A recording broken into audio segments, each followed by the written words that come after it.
Good afternoon and welcome to our third quarter earnings call. I hope you already have received the release and have a chance to at least go through it in the initial pass, right? So the intention is for the next 1.5 hours, as done before. We'll walk through the key highlights and also have enough time for Q&As.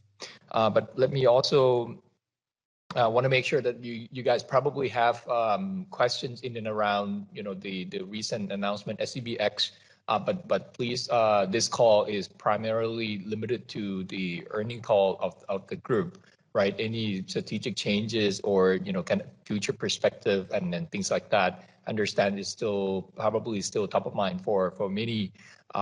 We should have a different session, a follow-up session for that, and we've done over the past few weeks. So we always welcome question, but on this one, please limit the question to the third quarter results. And in this session, our CFO Kun Manop will be the primary host. He'll drive us through, and also joined with Kun Manop, myself, is Kun Yan Yong, who's taking over as the head of wealth and wholesale bank soon. But today, in his capacity of chief economist, he'll talk to us on the development. Also, I think on the call, we have a number of senior executives. One of them is Kun Krieng, Chief First Officer. He's on MST. He'll be able to share with us any questions that you might have regarding the portfolio qualities if we get into the specific of the portfolio. But otherwise, without wasting further time, let's get into the results, and I'll turn over the mic to Kun Manop for the sharing. Yes, thank you, Dr. Arak. Let me ask Dr. Yan Yong to share with us his latest thought on the Thai economy in particular. Now, the country is reopening for more activities and very soon to tourism. Thank you, Kun Manop. Good afternoon. I think the key theme for this update is exactly the reopening of the economy, and this is enabled by the declining of the COVID cases, especially in Thailand. But in this graph, you can see that for the COVID case around the world, we have seen the declining trend over the past month, and that possible because of the progress in the vaccination. Even though we still see that the advanced economy still outpace of the emerging market in terms of the progress in vaccination, but I think the gap has been closed. For Thailand, the full dose vaccination is about 34% right now, with the total of both one dose and full dose is at 53% as of now. Okay, given that scenario, so the latest IMF global outlook show that the IMF expect the global economy to grow at 5.9% this year, led mainly by the advanced economy because of their progress in vaccination. But for next year, overall global economy will slow down slightly at 4.9%, but it's still above the past average.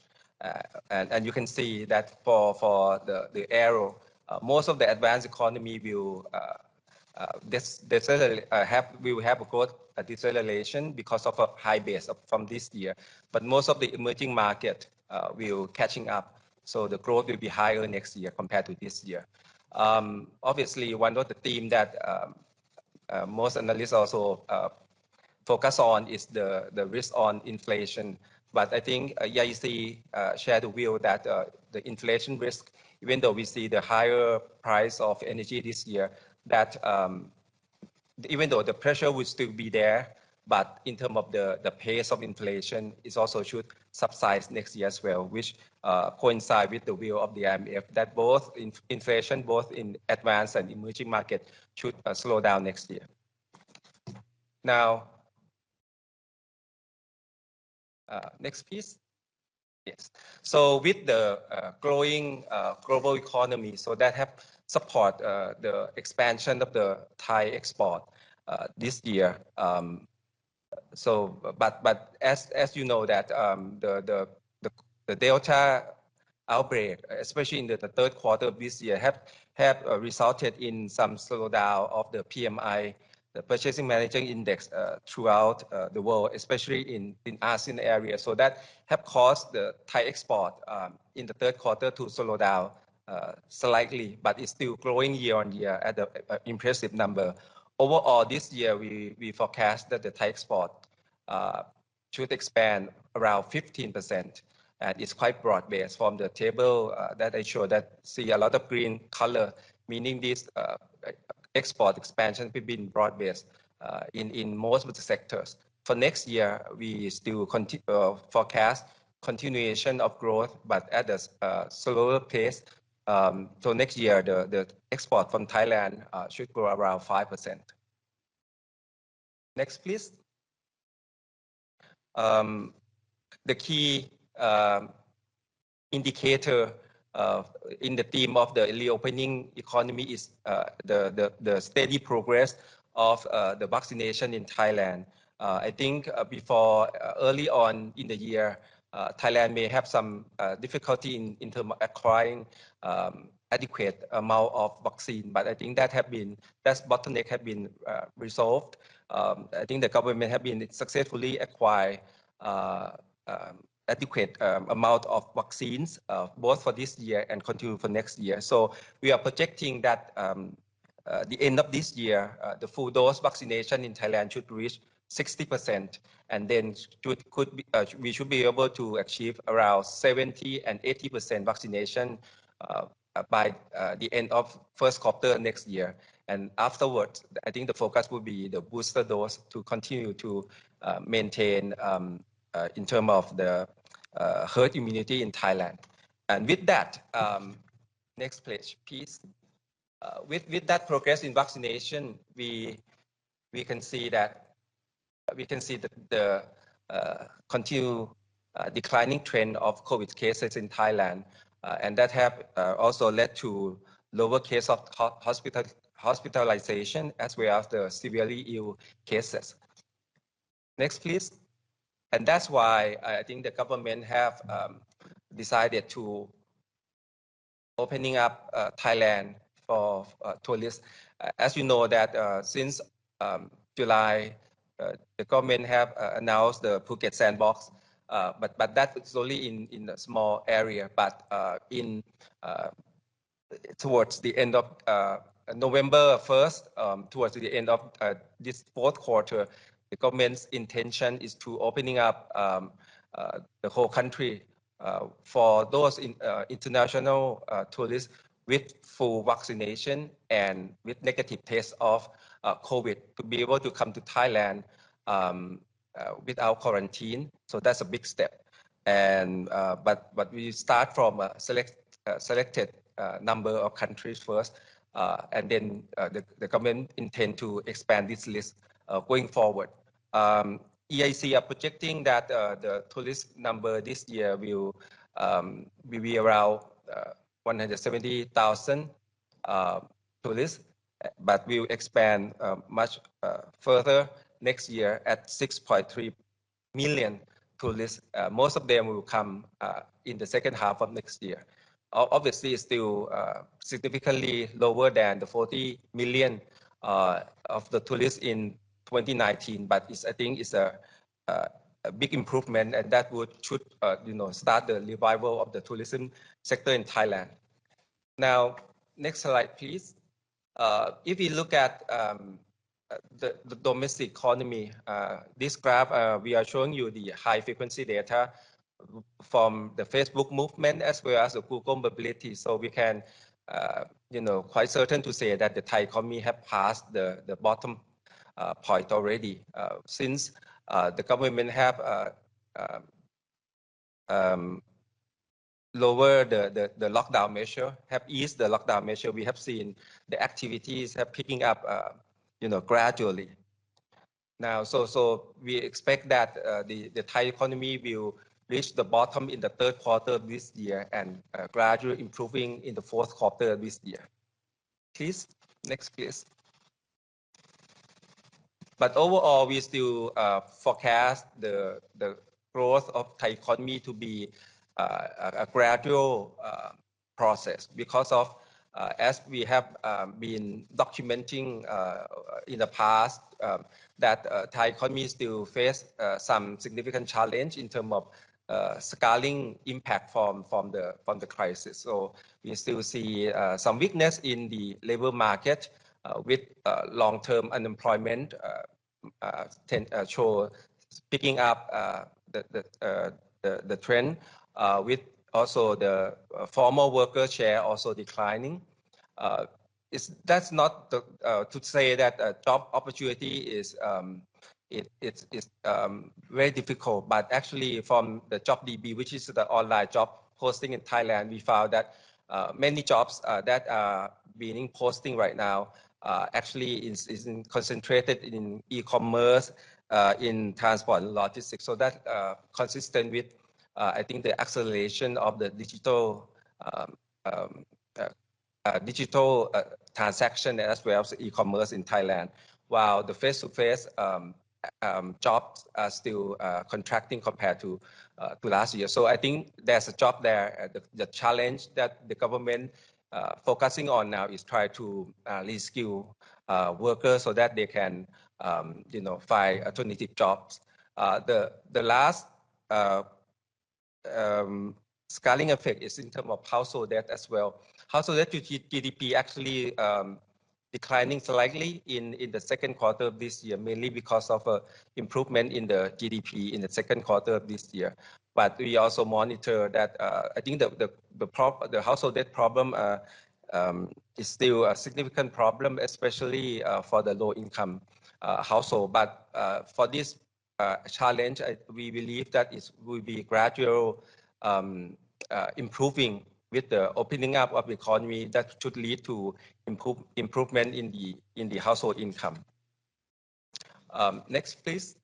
So the role of the government stimulus measures still continue to be significant, and the government has announced additional measure to stimulate the economy with this reopening theme. So the government, as you know, that have borrow additional 500 billion baht in addition to 1 trillion baht bill that introduced last year, and they intend to spend at least about 200 billion baht in the fourth quarter this year to help SME to maintain employment as well as to stimulate domestic demand, both consumption and investment.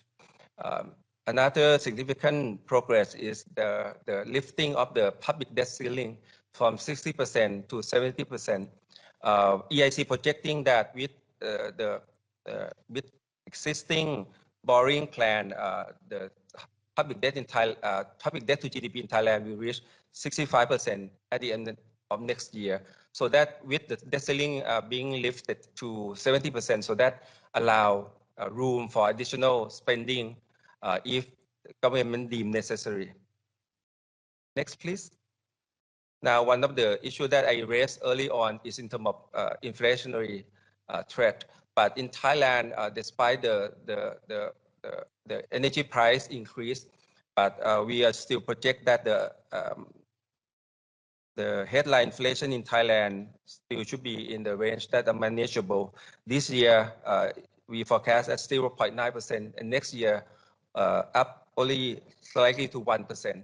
And this had to, I think, is consistent with the historical experience in Thailand that we have a relatively low FX pass-through.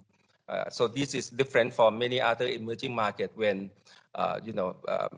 currency might be weakened or energy price increase, but overall inflation in Thailand have historically been manageable, and we expect that to continue.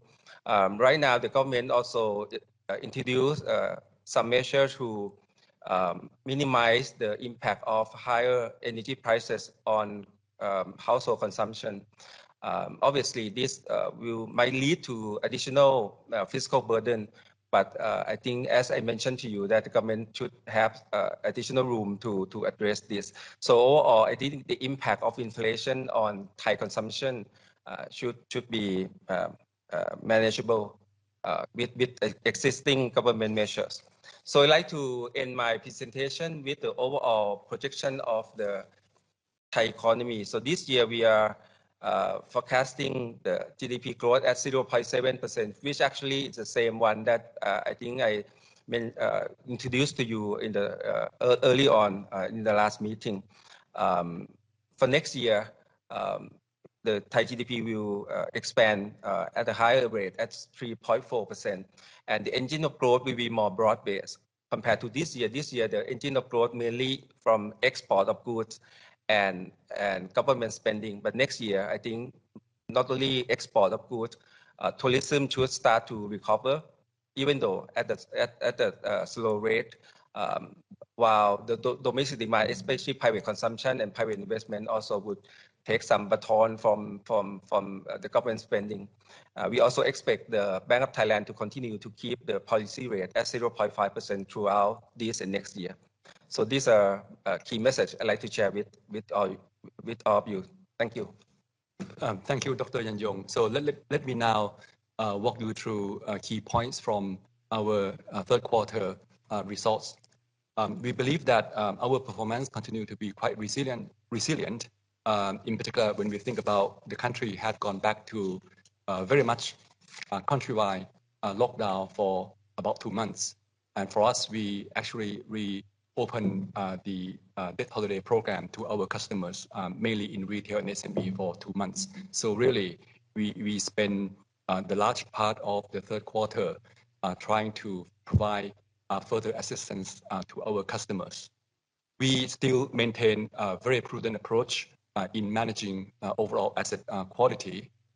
We still keep provision set up at the above normal level for the third quarter, which is at 10 billion baht for the quarter, and continue with qualitative NPL recognition, which I will give more detail later.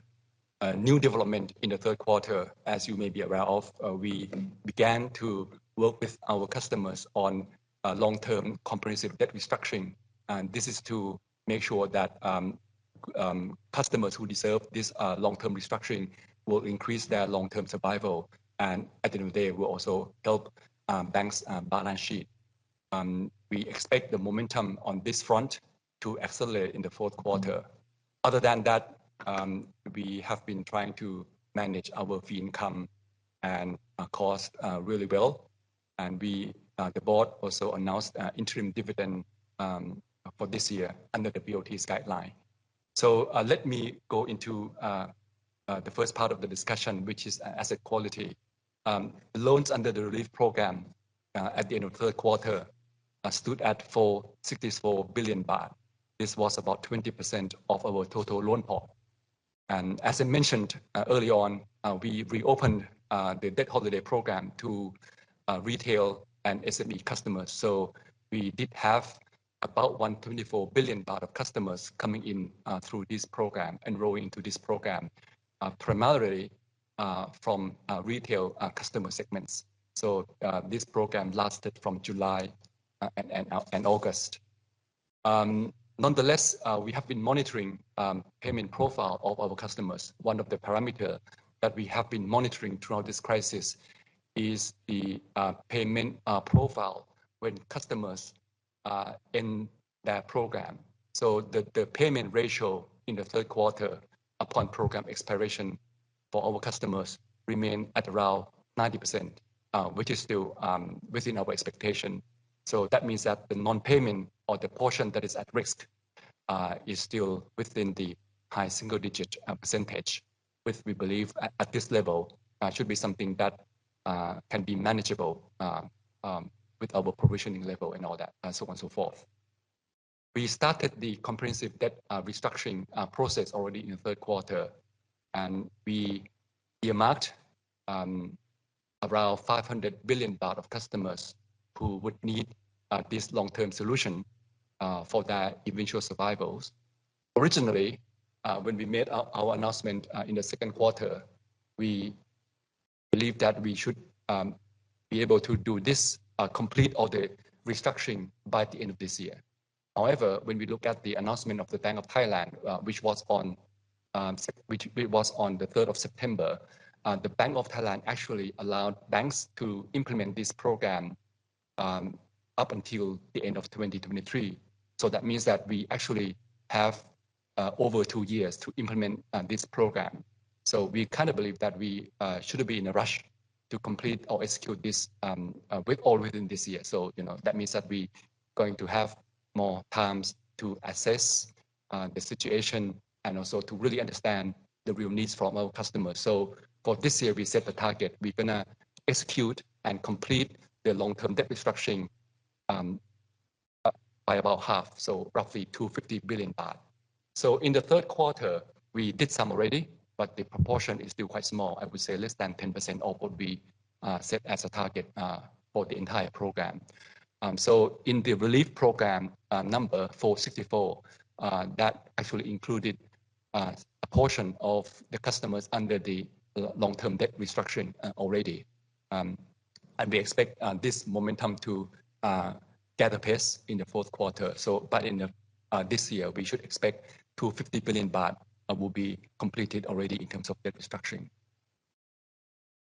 Now, let me move on to some of the key highlights in the third quarter before I jump into financial numbers. Digitalization and digital users continue to move up. In the third quarter, our number of digital users through our various multiple platforms gone up to 18 million users. This represented 46% increase year on year. One of the key initiatives that I want to highlight to everyone is in the early part of the lockdown period in the third quarter, our food delivery platform, namely Robinhood, launched a free delivery promotion for a few weeks, and this has resulted in a considerable number of new customers being on board to our platforms, and the result has been quite positive. The number of transactions or the number of orders that we transacted per day has jumped from less than 100,000 orders per day to well over 200,000 orders per day. And right now, the number of transactions remain at a very high level. So in fact, even though when we withdrew the promotion, the number of transactions, the customer engagement remain rather high. So I think that's quite positive in terms of providing an ecosystem to build further into our digital banking platform. So digital loan also gone up.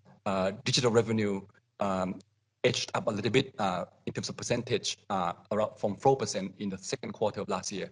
Now the ratio was at about 4.4%. So we believe that in the medium term, over the next 2 or 3 years, the contribution from the digital banking should be meaningful. Right now, it's still very small. So we are building our capability also within the bank to provide this digital lending service through various platforms that we own right now. Our teams are gearing up for reopening in anticipation for recovery in business activities, supposedly improvement in consumer sentiment, and also to leverage on increased health awareness among the public in general. So this would mean we should see some benefit coming in from to wealth segment, to bank assurance products, and also we should expect some improvement in the transactional banking. But as you heard from Dr. Yan Yong, it is probably still too early to assess the real impact at the moment. So far, we saw that the recovery has been rather soft. So probably it will take some time because the number of cases, COVID cases per day, remain quite high at around 10,000 cases. We do hope that the worst is actually already behind us. So that remains to be seen for the fourth quarter. Now, let me go directly into 3Q financial numbers. Pre-provisioning operating profit increased 13% year on year, with net profit starting at 8.8 billion baht for the quarter, and this is about 90% increase year on year. The key driver, as always been the case over the past few quarters, is fee income growth, which came in at around 24% year on year. I appreciate that the main driver in this non-NII growth was from gain from asset sales, but actually the recurring portion of the non-NII remained quite solid, both Q on Q and also year on year. Expense was well under control, but obviously NII continued to be under significant pressure. NPL ratio rose a little bit to around 3.89% to 3.89%. I will explain all of this criteria in more detail. And lastly, our capital position remained quite robust. So let me go directly into key. I'm going to skip these 2 pages, but go direct into the key component, P&L components. The first component that I would like to highlight and discuss with you is on NIM. Our overall NIM dropped Q on Q by 2 basis points. And NIM has been something that we have really spent lots of focus to maintain and uphold our NIM. It is actually coming in at the low end of our targeted range, but nonetheless, we have been able to manage to maintaining a rather stable NIM over the quarters.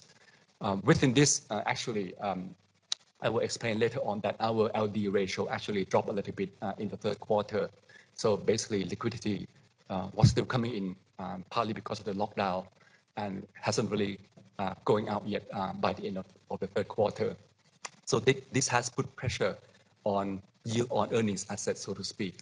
So despite we manage yield on loan up a little bit, overall NIM still show a drop of 2 basis points. So let me go into more details in terms of product by products.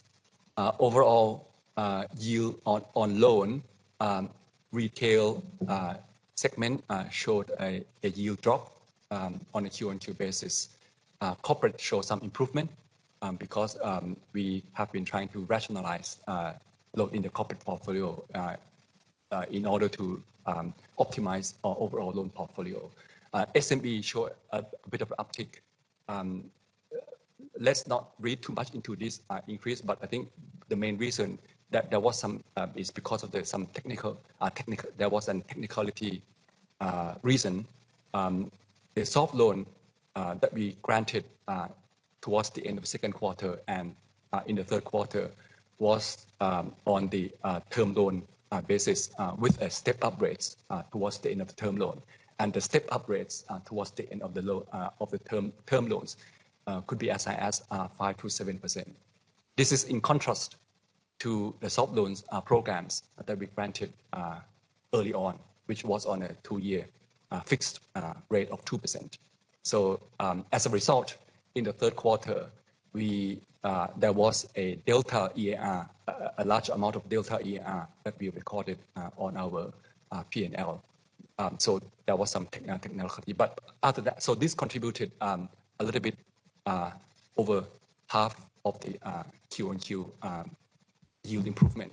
But the other reason is some of the mix change that we try to book good quality existing customers onto our book. So that's why overall yield improved by about 3 basis points. Now, loan growth on a year-to-date basis. Let's focus on year-to-date basis rather than year-on-year. Year-to-date basis loan up 1 percentage point, and within this we saw a drop of 3 percentage point in the corporate loan and a bit of an increase of 10% in the SME loans, but partly because we have soft loan program coming in the third quarter, and the fact that some of the customers basically show non-repayment, keeping the loan stable throughout the years. And retail loans also has been quite resilient, in particular housing loan segment. So, when we look at the recent announcement on the group restructuring, whereby we intend to redeploy capital for a better return and high growth businesses outside the banking structure.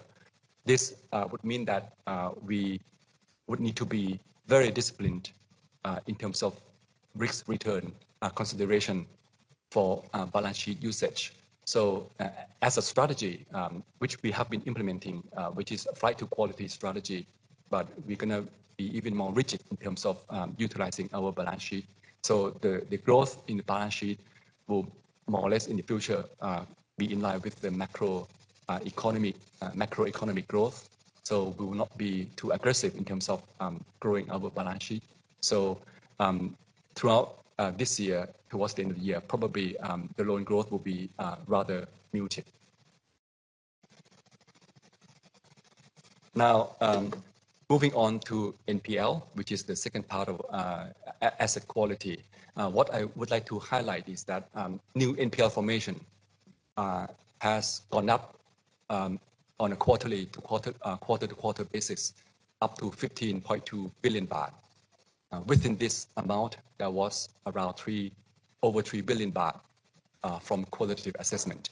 So qualitative NPL made up about 23% of new NPL in the third quarter, and this percentage has been more or less around this level for the last quarter as well.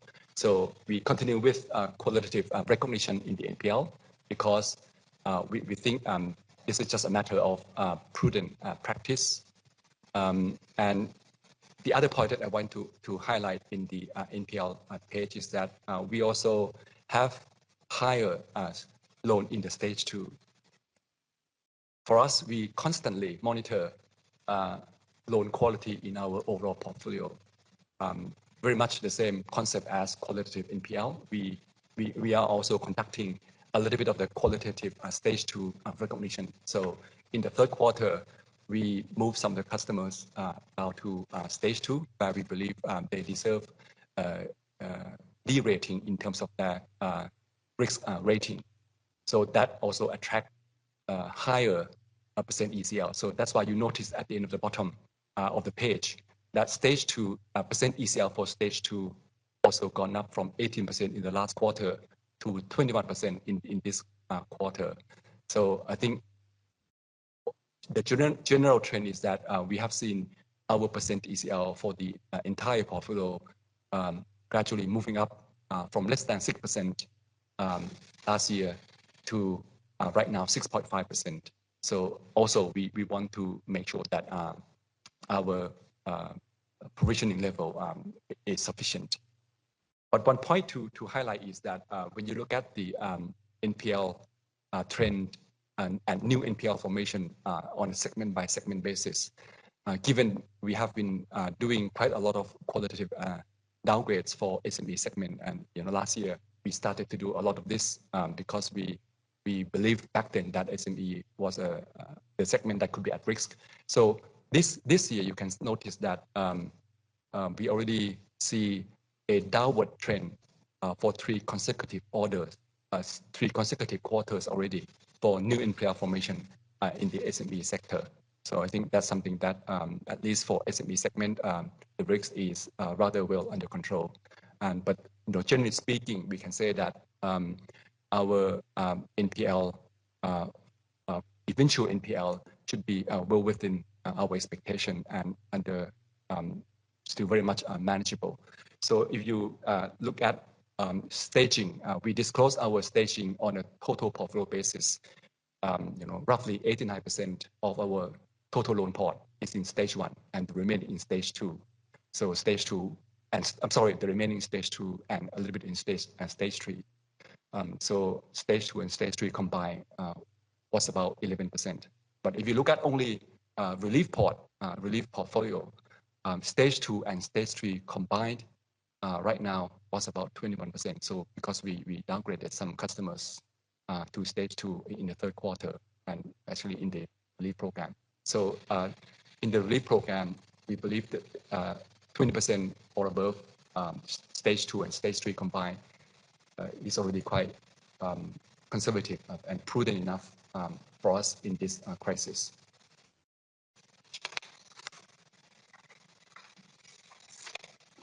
Non-NAI, let me discuss first non-recurring fee income, non-NAI income. The main driver for growth, Q-on-Q growth, was from gain on sales from unsecured loans that have been written off, and a bit of a gain on sales from non-performing assets. So these two contributed about 1 billion baht within that 2.8 billion baht. So this is the main increase on a Q-on-Q basis, the driver. But nonetheless, we still have quite a bit of the mark-to-market gain, primarily from our SCB 10X portfolio and also our investment portfolio. The mark-to-market gain in the quarter was around 800 to 900 million baht. It is a drop on a Q-on-Q basis, but nonetheless, it is still some meaningful contribution on a quarterly basis. So that's on the non-recurring basis. Now, the recurring part, wealth contributed to the main growth driver in the third quarter. We continue to further leverage our open architecture platform for our wealth segment. We introduced quite a number of new interesting funds and products to our customers, and also the market sentiment towards the end of the third quarter was also quite good. So we managed to grow wealth revenue by 10% on a Q-on-Q basis and 40% on a year-on-year basis. And we also noticed a pickup in the transactional banking, in particular in the month of September. And this was mainly driven by some business activities and also trade and FX, trading and FX revenue. So the third transaction banking revenue in the third quarter was actually the highest since second quarter last year when we first entered into this COVID crisis. So some encouraging sign right now, but we do hope that this will continue in the fourth quarter. Banca, nonetheless, show a drop of 10%, but it was quite difficult for us, for our sales team to interact with our customers under the lockdown period. Cost edged up a little bit, but the overall cost to income ratio is still well within our target. In the third quarter, 43% cost to income ratio.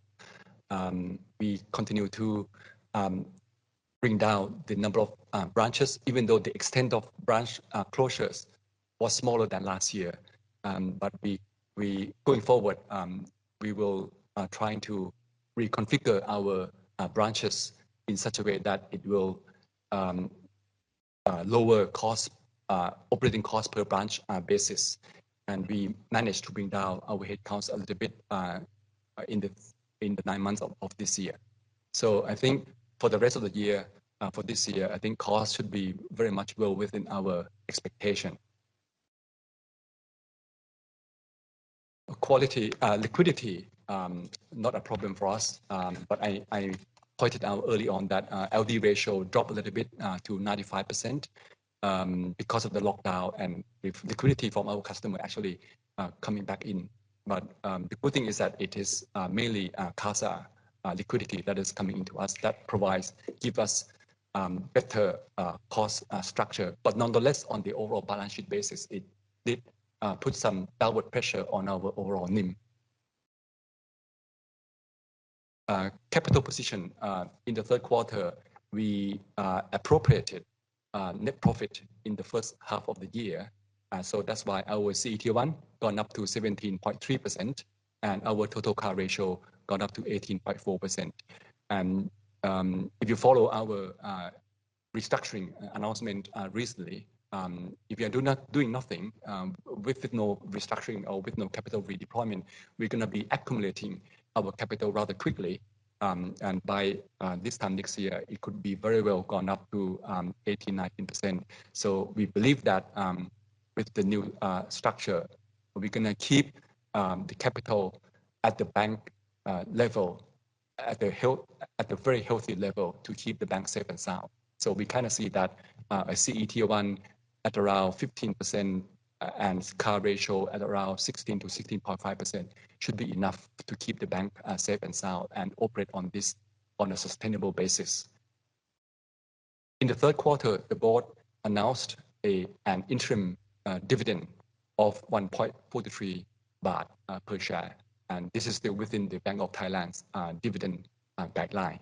And we just follow the Bank of Thailand's dividend policy restriction right now. Lastly, financial targets. Looking at this list of financial guidances, loan growth, we probably come in a little bit below the targeted range.